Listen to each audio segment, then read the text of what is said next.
Okay, friends, today is the day that we are actually finally gonna go shooting with my rifle. All right, I'm officially running out to the other side of a rifle range. I feel like I really shouldn't be doing this. I'm quite scared, but we're just gonna fucking go. If the question is, will this gun blow up when I shoot it? You don't want to test that like this. I literally have no idea if this will work. I genuinely don't know if this will explode in my hands or if it'll actually shoot, but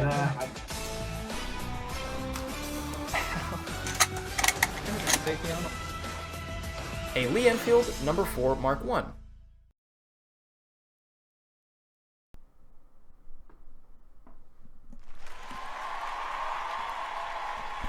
Hey, what's going on, everybody? Hey, how's it going?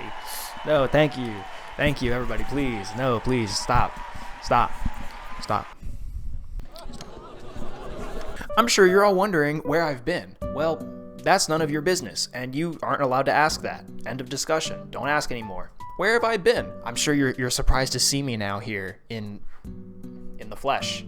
This is a huge change of pace. We have a bit of a scuffed setup right now. I literally just unscrewed my microphone from my mic arm. It's literally just missing. So I don't have my pop filter or anything, so this is a little bit scuffed. Trust me, I promise other IRL things that this video has will be of higher quality because they'll be filmed on this, which has a much better quality camera than this desktop camera. But the reason why we're doing some real life filming today is because today is a very special day in that I wanted to showcase this. My rifle. This is my rifle. I own this rifle. I bought it. I purchased it.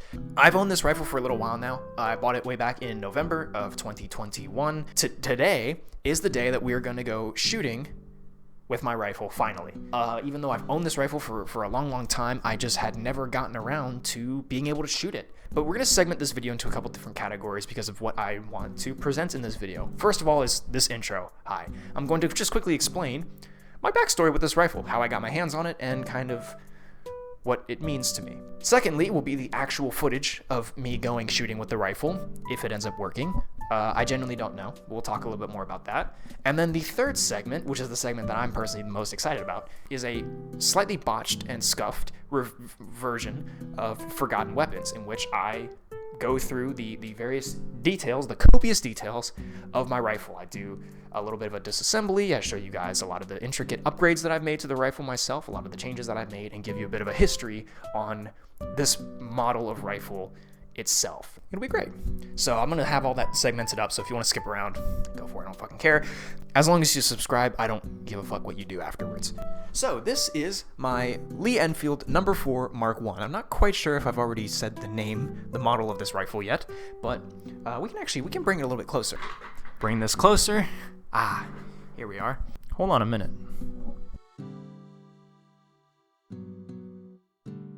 Ta-da! So, I'm not really a gun person, which is weird, right? Because I'm a tank person. I love tanks. So you would think that I would be a pretty big gun nut as well, gun enthusiast. Even though quite recently, and maybe it's since I bought this rifle, I have been getting into Ian McCullum, Jonathan Ferguson, a bit of Brandon Herrera and Garand Thumb. I've been dipping my toes into gun enthusiast territory, but I still would not consider myself to be a gun enthusiast by any stretch of the imagination, especially since I know what a tank enthusiast looks like, and that is definitely what I am. Comparing my knowledge and interest in firearms compared to tanks, they're not even comparable. When I turned 18, a lot of people were like, hey, now that you're 18, are you gonna buy a gun? And my answer was always no. I had no interest in owning a firearm. I thought to myself, if I did buy a gun, what would I use it for? Fast forward a year, and I'm not sure why, but once I turned 19, the script started to flip. The idea of owning an antique weapon popped into my head. Now, around the same time, I had been playing Battlefield 1. I'm not sure why, it just was a game that kind of popped into my Steam library once again, and I was just like, you know what? Hell yeah, that was a great game. I would love to make a video one day soon about why I think Battlefield 1 is one of the greatest historical shooters ever made, but I loved Battlefield 1 and was playing it. I've always loved to use the SMLE Mark III in Battlefield 1. Sam! Shock trooper! See an enemy scout! See that? Scout! and I think that gun looks beautiful, its use is beautiful, its reputation and Lee Enfield's had for having the 10-round magazine, a bolt that, quote, slid smooth as glass. So Battlefield 1, I was like, you know what?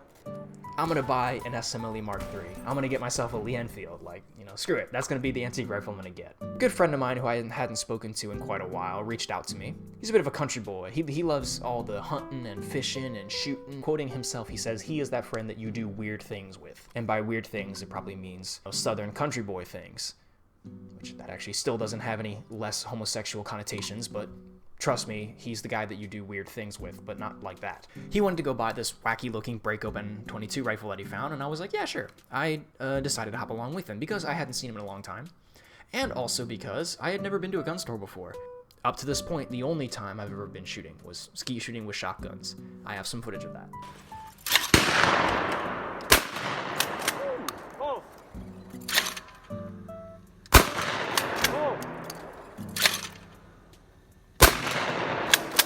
So I said yes. Surprise, surprise. And offhandedly, while we were there, I just decided to ask the clerk, do you guys have any antique rifles lying around? Points me to a back corner where they have lever actions, old Springfield Armory rifles, actually old bolt actions. And along the rack of Springfield Armory rifles is one rifle that stands out from the rest. This one. A Lee Enfield No. 4 Mark I. Now, of course, I pretty much immediately recognized it as a Lee Enfield. The silhouette of this weapon is iconic. Question was, what type is it? Because it didn't quite look like the ones I remembered from Battlefield 1. And the one in Battlefield 1, even at the time, was a little bit off. I wasn't quite able to put my finger on it, but I looked at it and I was like, you know, it's definitely a Lee Enfield, but it's definitely a different model of Enfield than I'm used to seeing. I'm used to seeing ones from World War II video games like Call of Duty. And I kind of realized that this is actually the rifle I wanted. I didn't quite realize it, but I subconsciously wanted a No. 4 Mark I the whole time, but was only just using the SMLE Mark III as a reference because that's what I saw in Battlefield 1. I just didn't know the difference between the two and what they both looked like. Ow. And I was presented with a choice. I was there on a Thursday night in the middle of November, actually in the beginning of November, with basically my dream rifle for the past half a year in my arms, and it was the only one in the whole store. And by the way, this was not just any like corner shop gun store. This was a big gun store, like a Dick's Sporting Goods, but the whole thing is for guns.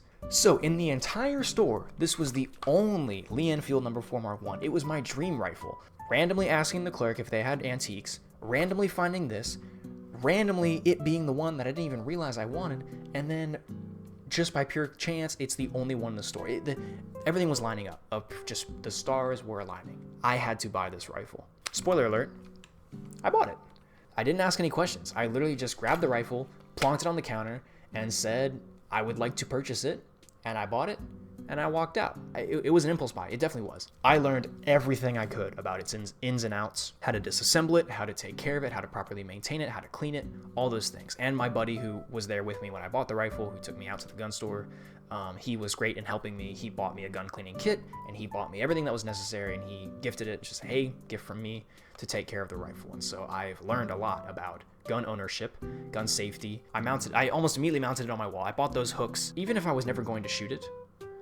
It being a mantelpiece was what I really bought it for, first and foremost. So even if I found through some horrific tragedy that it would never fire, I would still consider my money well spent. We are questionably optimistic about whether or not it will fire. Even my gun friend, my buddy who took me to buy the rifle and knows a lot more about guns than I do, even himself said, like, on one hand, a lot of these old World War II rifles are pretty rugged, and there's plenty of stories of just old ones being picked up out of some dude's attic that haven't been cleaned or touched in decades, and then they just fire it and it works. On the other hand, he says, you have no idea what it's been through. You have no idea when the last time it was cleaned. He jokingly said it probably hadn't been cleaned since the Reagan administration. You know, at the end of the day, it could just explode in your hands. And as somebody who doesn't know anything about guns, hearing that from my gun friend immediately put me on edge. So despite that, I bought a bunch of ammo for it and was hell-bent on trying to shoot it. And finally, the day has come where I can shoot my rifle. That's the backstory. That is how I got my hands on this beauty. It is time to find out if she actually shoots, or if she'll just explode in my hand.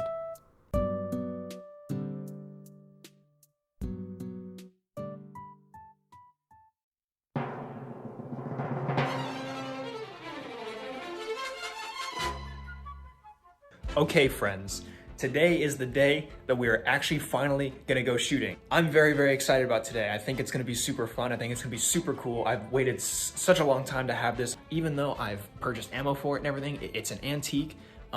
There is no guarantee that it will actually fire.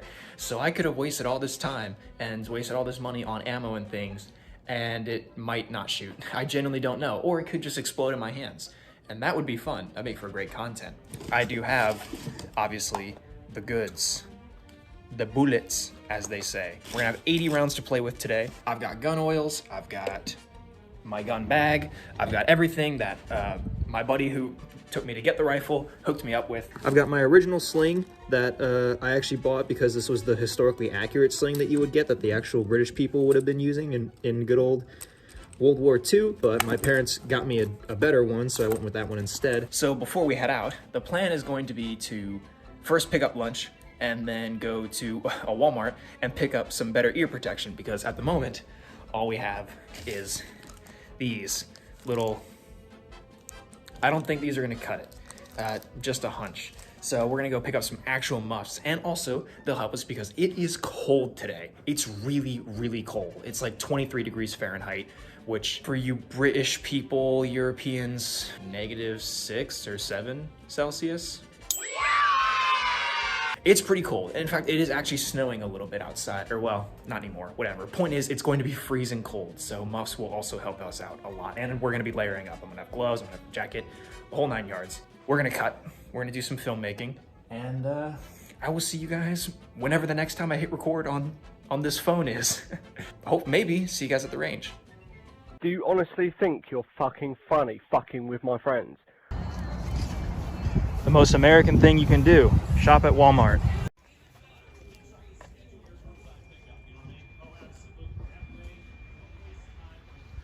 Now, if I were pairs of ear protection, where would I be? Huzzah. Score. Go and fuck yourself. Go and fucking crawl in a dirty, dank little hole where you fucking come from, you dirty, dragon-eating little fucking... Oh, dude, you actually have like a camera? This large, so nice. Hi. Hi. Hi, this is friend. I got the rifle.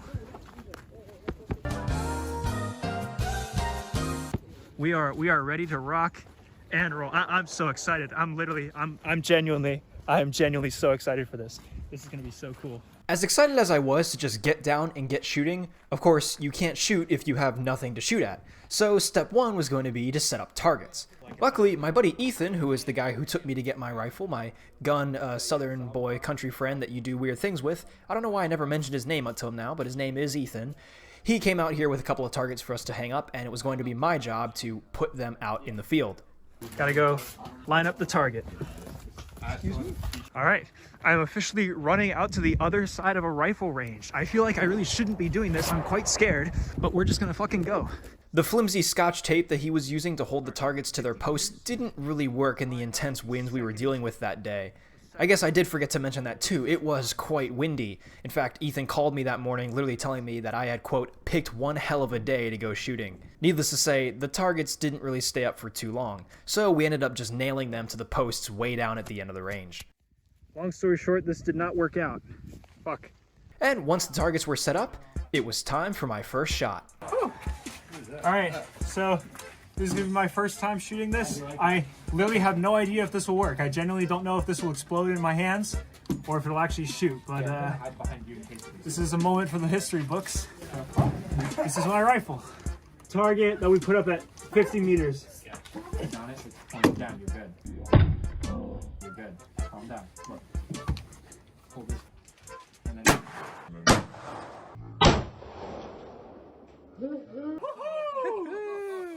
Oh yes! Oh yeah! I think I did hit it. Nice. All right, now comes the fun part. First shot, you nailed it.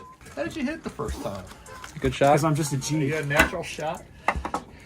All the video games. All of our round. Yeah, all the video games.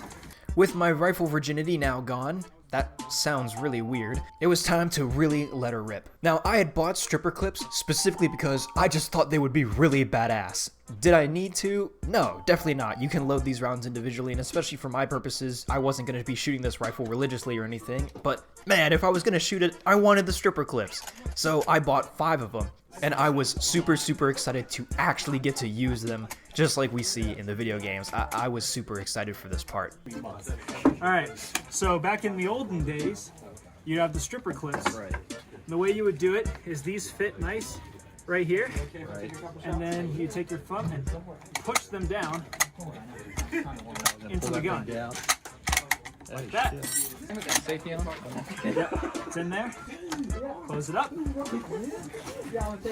we'll just keep going.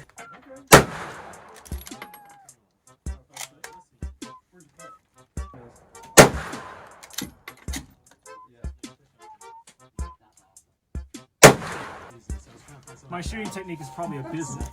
One of the big problems that we had with this specific range was the hole in the wall and the table that you mounted your rifle on were way too low. And you'll notice often I'm having to put my body and my shoulder way down, like smush myself against the table as much as I can, because I kept finding that my rifle was inclined to point downwards and shoot at the floor. Especially if you get some of the shots you'll see of the actual range we're shooting down, there are berms and bumps in the range where the targets are pointed at 25, 50, 100 meters.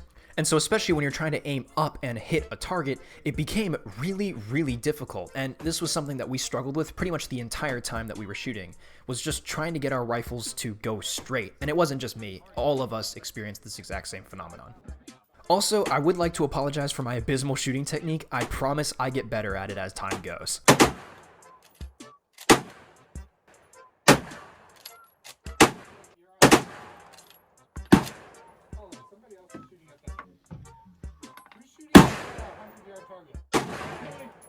Them. Did I hit it? I can't tell because everybody's shooting at it. Is this the only target everyone knows? Okay, I'll hit the one on the right, the 50 meter.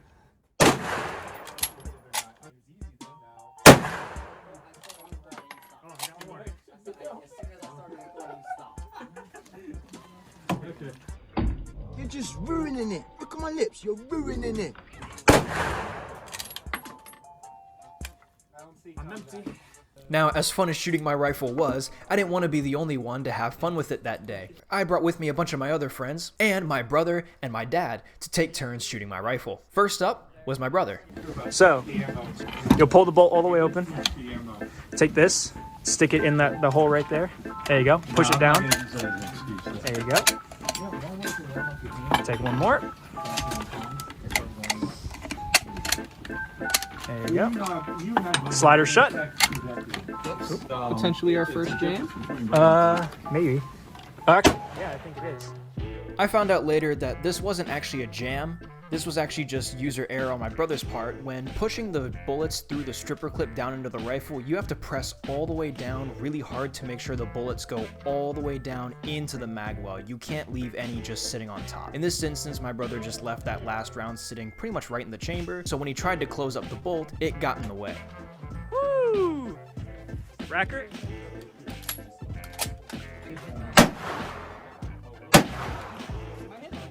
I don't know. No, I think it's just the shockwave. Yeah, that's knocking snow off the top.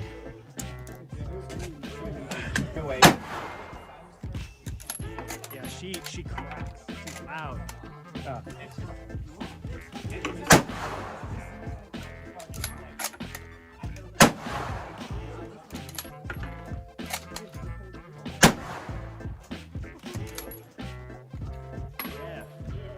Done. Next over, we passed the rifle to my old man. And then safety zones, you just gotta flick it. Woo! Alright. So then you'll pull it out. Push it back in. Hard. There you go. Alright. That's the basic cycle. Oh. Pull it back. That's okay. Pull it all the way back. Alright, try pushing again. There you go. Yeah. Okay. You just didn't load the next round. Yeah.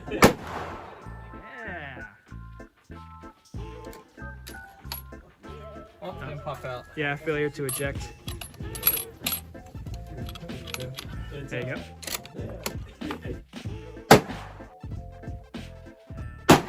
You're doing great.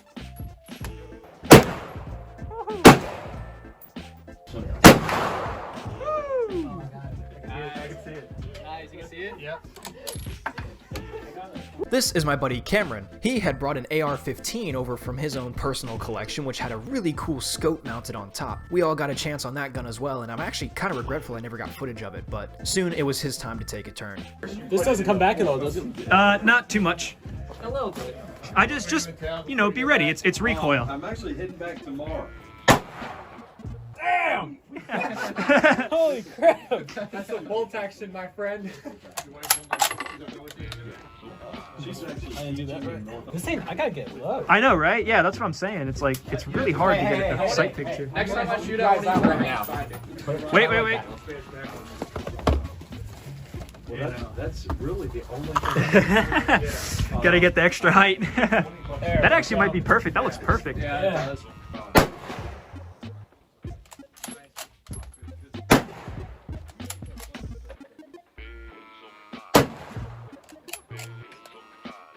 The smell.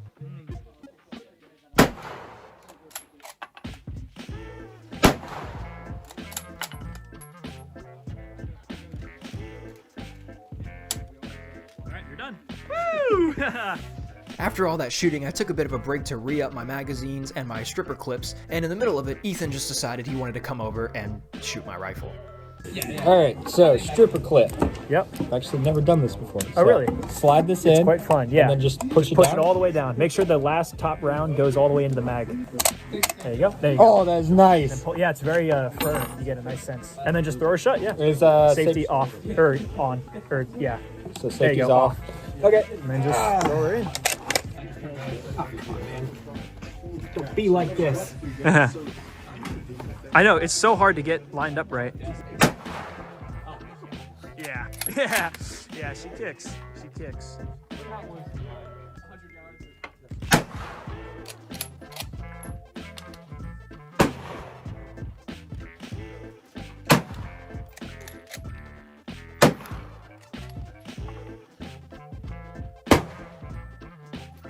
Oh, yeah. How much is this gonna kick? So satisfying. You're gonna feel it tomorrow morning.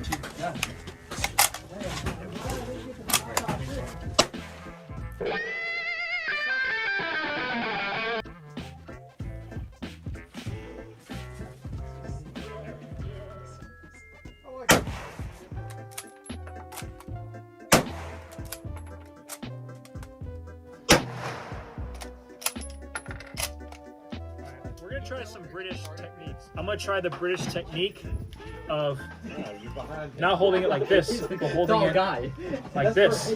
We'll see if I can do it as fast as the British can. The technique I'm about to demonstrate here is pretty cool, and Lee Enfield specific. You might have seen this a couple times in some crazy videos of people shooting Lee Enfields known as the Mad Minute, where basically you try to flick the bolt forwards and backwards while you shoot as quickly as possible. People can get some insane rates of fire out of this rifle doing it, but in order to make the Mad Minute work, you have to hold the rifle in a very specific way. Instead of holding a bolt-action rifle like this, how we're traditionally used to it with your pointer finger on the trigger, British soldiers in World War II and World War I, if I'm not mistaken, were taught to hold the Lee Enfield like this, with their pointer finger and thumb wrapped around the ball joint on the bolt and their middle finger on the trigger. Now trust me, I know, I thought this was going to feel really weird holding the trigger with your middle finger. I was genuinely curious to see if this method of operating the bolt would genuinely be faster. I mean, the rifle was specifically designed to be held this way so you could operate the bolt faster. Could an average person with pretty much zero shooting experience actually operate Lee Enfield faster by holding it this way? Along with the stripper clips, it was definitely one of the things that I was super excited to actually test out myself. So as soon as I felt comfortable enough, I gave it a shot. Man, this is awkward as hell. Oh, I did lose. You can't keep getting away with it!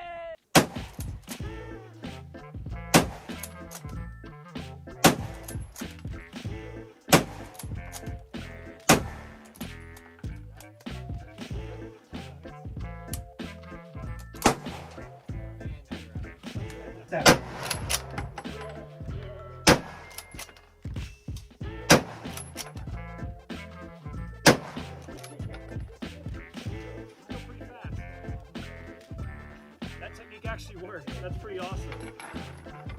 that's what they would train you, so you could just go, go, go, go. That's good. I'm good. Right, okay, the dragon comment was probably a little bit fucking over the top, but at the end of the day, you're fucking boring. Whoa, whoa, whoa, whoa, hold on there. Sorry about this. This is a tad awkward, but before we can continue, I've realized that this video is getting way, way too long. I originally tried to cut this all together as one thing, but it ended up being almost an hour in its entirety, and I don't want that. And I don't think you do either. So for the sake of my own sanity, and trust me, I'm helping you as well, I'm going to be splitting this up into 2 parts. So this was part 1 with the explaining how I got the rifle and shooting it, and part 2 will be a fully condensed on its own scuffed forgotten weapons.